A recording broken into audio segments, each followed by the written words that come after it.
Hi guys! Welcome back again in my YouTube channel. For today's vlog, meron akong share sa inyo na i-loading kasi ang daming nababasa sa mga group na sari-sari store na yung mga baguhan na tindera, bagong bukas na tindahan is naghanap pa sila ng loading na or pang-load na apps or kung ano yung mga i-load na available ngayon. So, may mga iba na nagre-recommend ng mga ginagawang i-loading. Pero ako, ngayon guys, 3 months na ata akong gumagamit ng Peddler ngayon kasi maganda siya.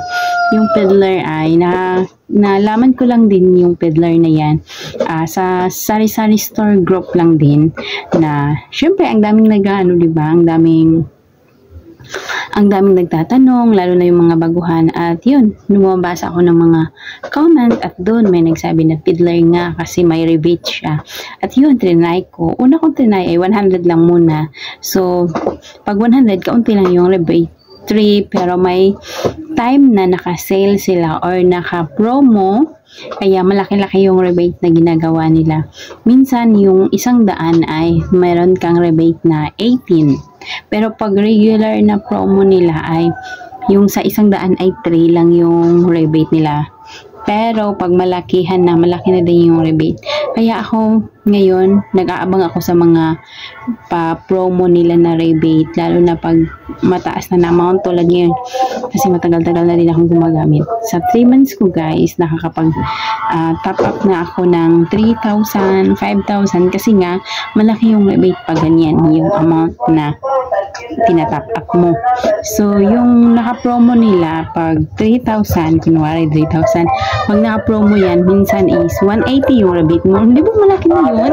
Hindi pa kasali yung tinutubo mo sa every load. Kaya sa mga naghahanap ng e-loading, try nyo mag-Peddler. Mag-download kayo ng Peddler.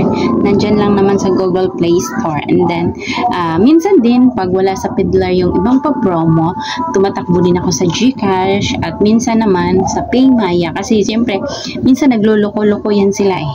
Kaya at least meron tayong mga ibang choices. Maganda din naman sa GCash kaso walang pa-rebate sa GCash.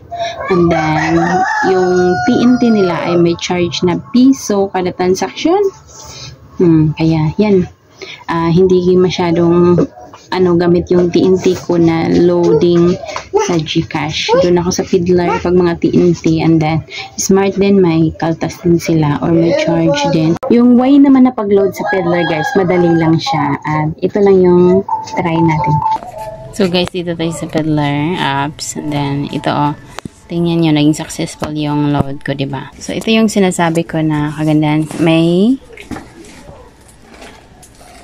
So, ito, may 2,031 pa akong balance. Dito ka magta-top up, Click mo lang tong top up. And then, yan, dyan.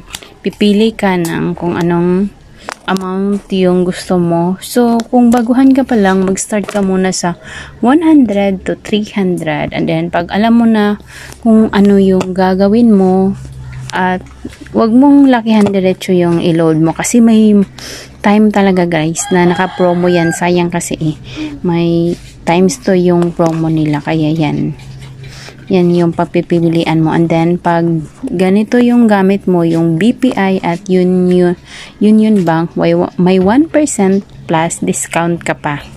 Ayan. And then, ito yung method ng payment. Pwede kang magbayad sa GCash, Maya, GrabPay. Yan. Yung usually ginagamit ko, ang pangbayad ko dito sa Peddler ay yung GCash.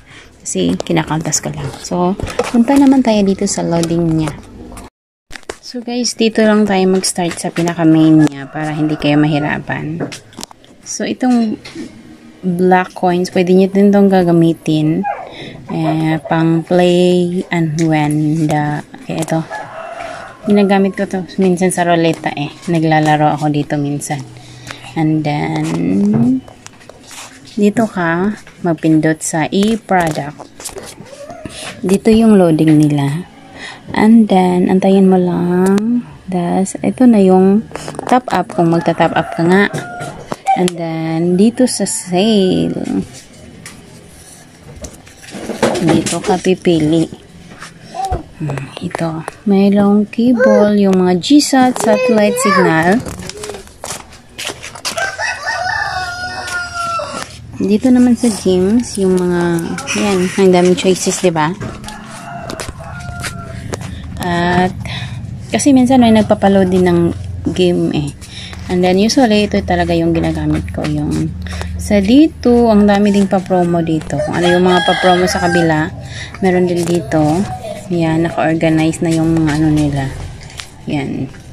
And then, Globe naman, tingnan nyo, naka-organize din kung ano yung pipiliin nyo. Hindi ka na mahihirapan kasi kung Go Surf, nandyan na yan. Kung Go Plus 99, nandyan sa Go Plus. Yan.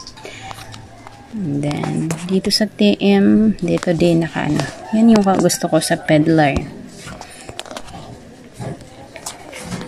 And then, meron ding pay bells nila. Pero hindi ko ginagamit to kasi nga, usually, Gcash yung bells ko. At yan lang.